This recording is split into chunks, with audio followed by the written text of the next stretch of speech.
Greetings from the heat of Tuska festival. It is time to continue our artist interview series with Samy Elbanna. Hi Samy. Hey, how you doing? I'm good, and I just have to say, you had one hell of a gig over there. Oh my god, I must admit that I was afraid of your life. At some point, I think we will insert some footage of this endearing, horrible, but great thing. But anyway, it was very enjoyable. That's like a perfect way of describing the whole show. Endearing, horrible, but great. Anyway, you are at one piece. Exactly, Thank that's you. the main thing. But I do hear that a lot. That people are, typically they're pretty afraid for my life during a show, but Yeah. I can't really say that I have everything covered. I don't, but I'm still here and I still have two arms and two legs and I'm still moving, so. Yeah, and if you go, you'll die with your boots on. Exactly, I mean, there's no other place I would more like to die than on stage. Yeah. Would there be a rockier way to live than just be like,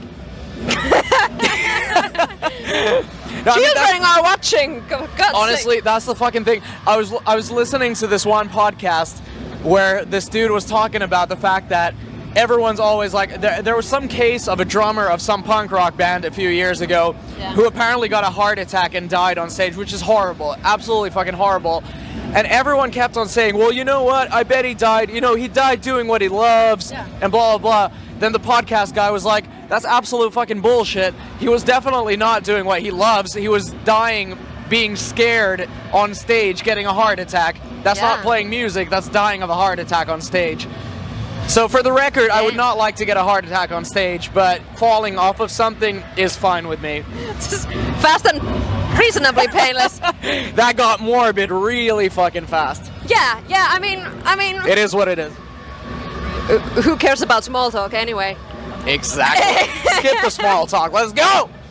Yeah, you guys were a motor trucking treat on Radio Rock main stage for us. But how was the gig for you?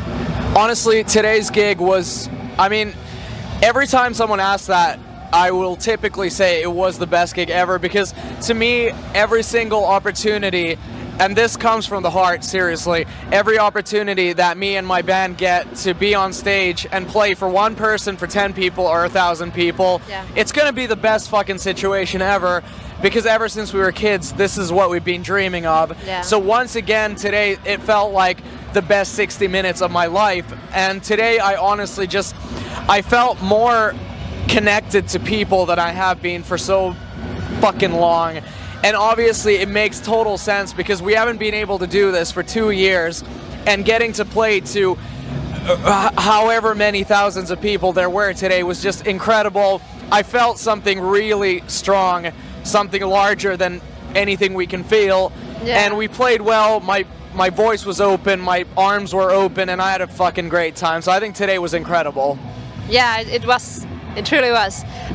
One of the questions from my followers actually was that, do you prefer smaller venues or bigger festival gigs? That's a great question, because it's a great question, and honestly it's a difficult one also, because typically it's such a different kind of scene, and you have to treat it with a kind of different kind of respect in both situations.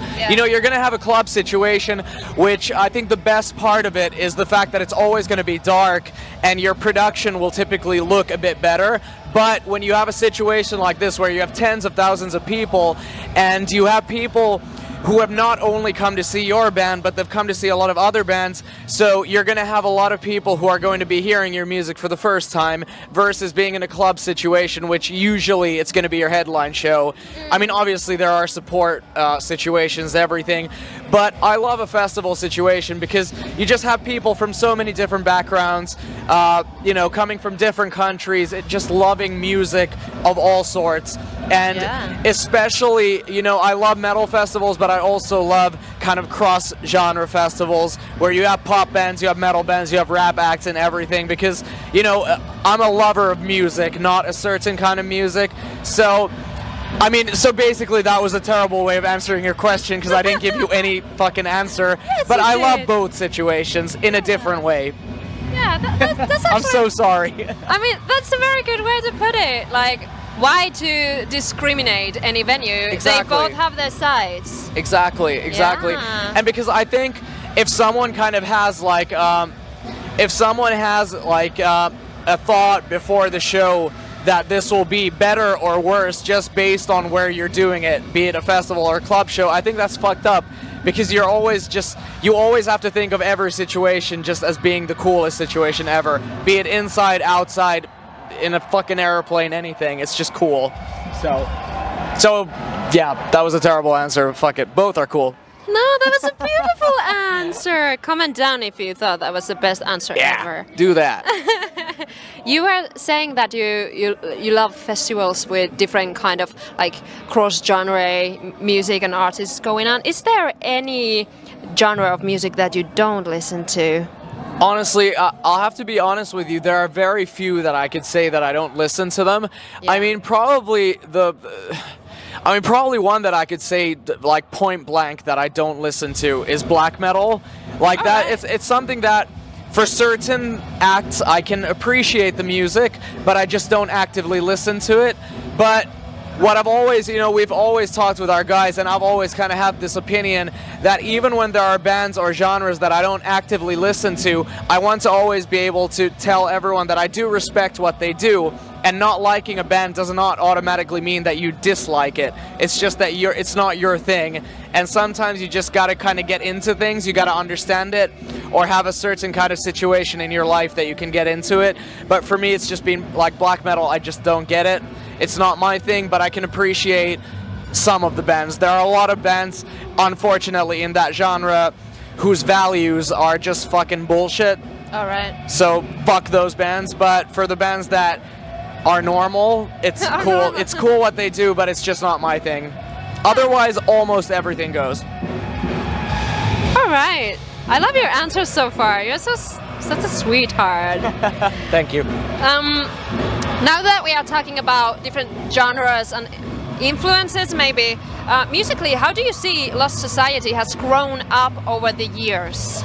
Honestly, that's a massive question, and I think, well, honestly, I mean, if you just put up all of our albums back to back, you will definitely see it, because I think the thing, like, what I want to say always in the beginning is that even though the music has progressed and we have grown up as musicians and whatever, you can kind of see the story developing, and no matter what we've done with our music, you can always still hear Lost Society in it. You hear our heart and our soul in it, and that's what I respect the most, because there's always going to be people who are like, oh, okay, you're selling out, you're doing this and that, but I just don't see it that way. I see it the way, we've been 14 essentially when we've started the band. That's crazy. And now, we're 26, 27, 28, blah, blah, blah. So I think I can challenge anyone out there who calls us sellouts to challenge themselves in a way to think that, are you the same person that you were 10 years ago? Obviously not. You've done things differently. Your values may be different or whatever, but I mean, it has a certain amount of influence of just what we listen to. It has influence on our lives, what we've been through, what we've seen around the world, and I think that's the way that people can see what's been happening since 2013 to the year 2022. Yeah. I think that's the best thing, because if I start listing bands, I think that kind of, it takes some of the mystery away, or not mystery, it takes just, because then people will be too quick to judge you based on, okay, so you're saying that you sound like this now. It's like, no, it's just an influence. An influence doesn't mean you're stealing some band's sound. But what I can say, what has happened is just that we've grown as humans. We've been through a lot of shit. Everyone has had relationships fucking, die out. We've had close ones that have had problems. It's just like, everything influences us, and everything influences me as a songwriter, as a lyricist. So I mean, that's what's happening always, and that's the number one thing that you can see in our albums. Yeah, or hear in our albums. Taking influence from life. Exactly, because if you can't take influence from life, what's the point of doing this? because for us at least, or for me at least, music has been the only way to get all of my fucking aggression out. It's where I get my sadness out, my happiness out. It's my outlet. And I feel so privileged to have something like music where I can just pour my fucking, my heart out. Because without it, I would not be here. And that's a fact. That's 100% true. So that's the way I want it to be. I want people to be able to listen to a song and be like, okay, well, this guy has definitely been going through something, but I think it's beautiful that he's been able to build it into a song or disguise it into a song, however you want to put it. So channel it. Exactly, channel all your positive and your negative energy into something as beautiful as music. Yeah. I remember I'm a songwriter too, and when I was little, there were like some taboos that my parents just wouldn't discuss about, and I just like wrote songs about them because nobody wouldn't like discuss them with me. That's beautiful. I think that's what this is all about. It's like. It's like, an author, he has his books, or she has his books, she has her books. A musician has the music or the lyrics. A filmmaker has the films. It's just, if you're able to find something that you can just, channel everything into, that's fucking, you have to take every possibility that you have. And I think that's amazing. And for example, with stuff like that, because it's terrible that we live in 2022 and still there are so many subjects that are taboos in our society and our culture. And I feel like music is definitely one of the kind of last places that still you can fucking do anything, you can say anything, and people, and you have your young listeners or your older listeners, and they're like, wow, fucking finally someone's saying that, because I've been feeling that for my whole life. I'm so glad that someone's saying that. So I mean, that's what connects us all here. There may be 20,000 people here today in this festival, and someone will hear a song, but there's going to be 20,000 different ways of interpreting that song depending on what your life situation is at that moment. Yeah. Multi-purposes. Exactly. Yeah. Now that we are like talking about purposes and meanings, one of the questions, one of the most frequently asked questions was people wanted to know what's the meaning behind your band's name. Well, honestly, I think that's like it's pretty ironic, the fact that when I started the band in 2010, I mean, I was it was 12 years ago. I was fucking 14, 13, something like that, and I had gone through a lot of different band names, but they just didn't feel right. Yeah. And honestly, I don't know where it came from, but it was just something like, okay, Lost Society, that sounds pretty good.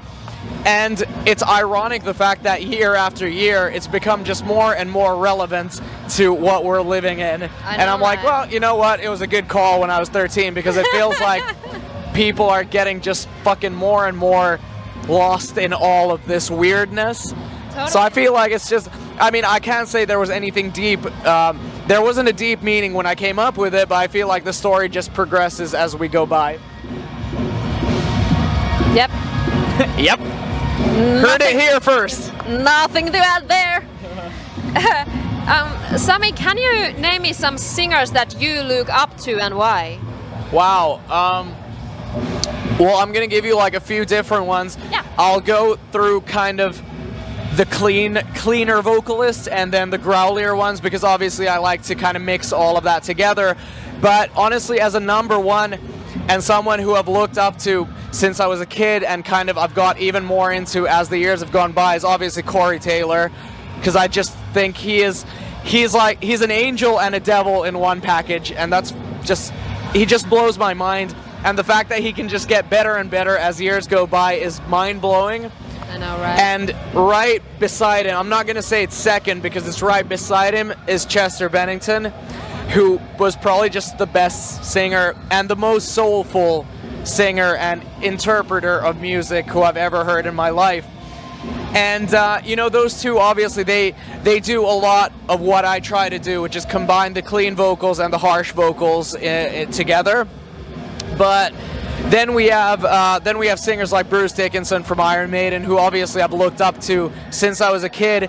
And to mention, obviously, I think he has been my biggest influence as a frontman also. Yeah. Because, you know, from watching DVDs from Iron Maiden as a kid, seeing him get everyone so excited in the crowd, I've always been like, I want to do that. Yeah. I don't care if I'm the singer of the band, I'm still going to do that because I love being a hype man. I love seeing people smile.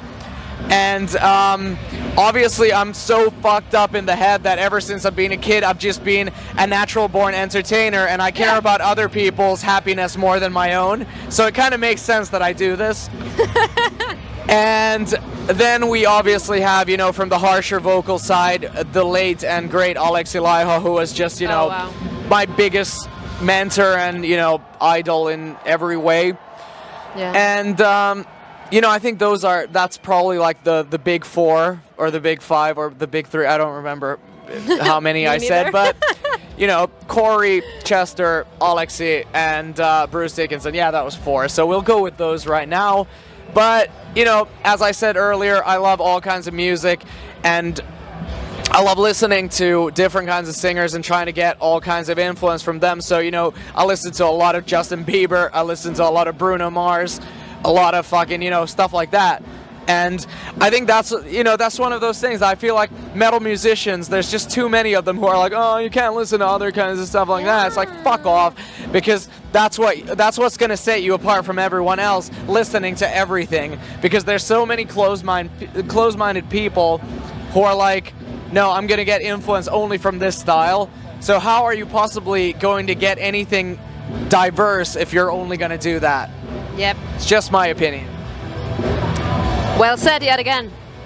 Thank you. I have two more questions for you, actually. Awesome. I thank you for your time already. Thank you. Your answers are just like sublime. I'm so sorry they're so long, though. No worries. I think this is just the kind of answers that people want, and I love when you share so openly.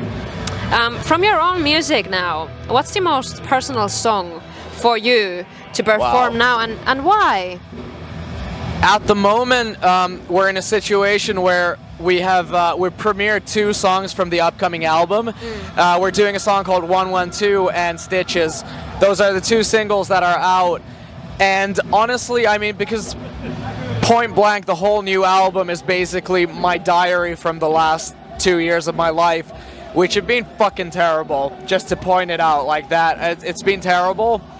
And I was lucky enough to have music once again as my outlet to write about everything I've been going through mentally, physically, and just, you know, otherwise. And, you know, 112, obviously, as Finns, we know it is the national emergency number. For Stitches, you know, we're talking about fucking traumas from the past and the way that you can't put a bandage over something that's bleeding so heavily. So I think every song that I'm going to be doing from the new record is going to be super personal. There's a song on the new album, it's the closing song called Suffocating, which it's kind of one of those situations that I'm kind of looking forward to doing it in many ways, but I feel it's going to be the most difficult song that I've ever done live. Because it's just, honestly, I can't really say anything else, but you can wait until you hear it, because I think it's going to be pretty self-explanatory.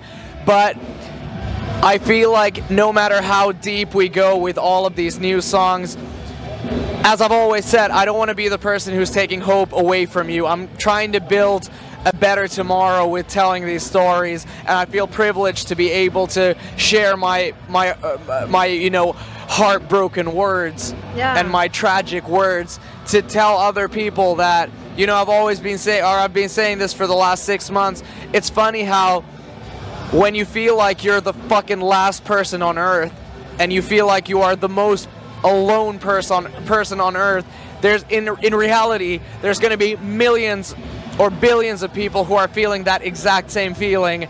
So I'm trying to just tell people that you don't need to feel like you're alone, because we're all in this together, and we all have a possibility of making each other feel better. Wow. So there. So much love. I can. Exactly. But that's the thing. I want to spread love. I mean, it's just our music is, you know, some may perceive it as angry, but I feel like it's just love in a different way. It's our language of love. And I think that's what the world needs. The world doesn't need more anger or hatred. It needs more positivity and fucking spreading love around. So that's what we're trying to do. Can I just put this up to my channel and like play it on repeat? Comment down if you feel that. Please do. Okay, my last question is actually nice. It creates some nice continuity to this. Share more of your upcoming album. Anything you want to. Well, I mean, honestly, all I can say is if there's one album that you definitely should check out this year, it's definitely going to be this one. Yeah. Because, I mean, you know, it's our 5th album, which is, by the way, just crazy to even think that it's our 5th album. We've been doing this for a long time, but what's the most incredible thing is that we're still able to do this. We have more people coming to our shows than ever before. We're getting more attention. It feels crazy, but I love the fact that this is the album that's going to get the most attention right now, because it comes directly from the heart. Everything we've ever done is stuff that we like to do ourselves. You can hear the music we listen to. You can hear our stories. You can feel our heart. You know, you can feel our pain or the love or whatever the fuck. But with this one, it's just, it's a diary of a broken fucking human being who, against all odds, is still here. And I can say that I'm actually happy about it right now, which I think is more than a lot of people who we have lost in the last couple of years can say. So this album is just, it's dedicated to all of those who we lost in the last 2 years, and it's dedicated to the people who are still here but aren't sure if they have any reason to continue, and we're here saying that you do. We're in this together. Please get the record, listen to the lyrics, listen to the music, and come see us and we'll fucking cry together. That's all I can say.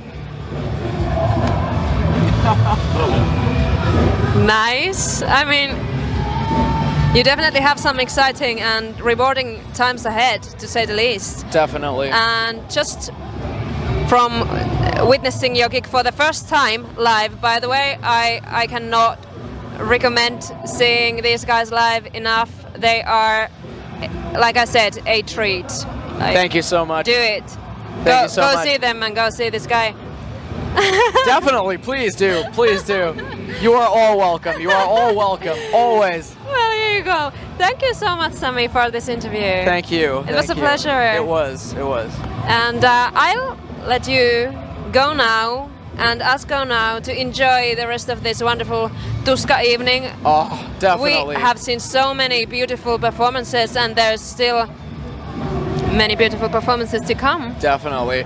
I mean, can I just say that this whole fucking situation feels so good, honestly. Yeah. The fact that we haven't been able to do this in 2 years, but the moment we get to do it, everything feels just like, everything just clicked. It feels like yesterday when we've done this the last time, even though it's been 2 miserable years. But this is what people do best. We're together and we fucking have a good time. And you know, we have people from so many different countries, so many different backgrounds, but it doesn't fucking matter. Yeah. We're in this together and we're here to have a good time. So let's do that. Let's do that. Thank you, Samy. Can I give you a hug? Of course you can. Thanks again, and you will see me in my next interview, and maybe real soon reacting to their new album. Definitely. Let's do it. Bye. Bye-bye.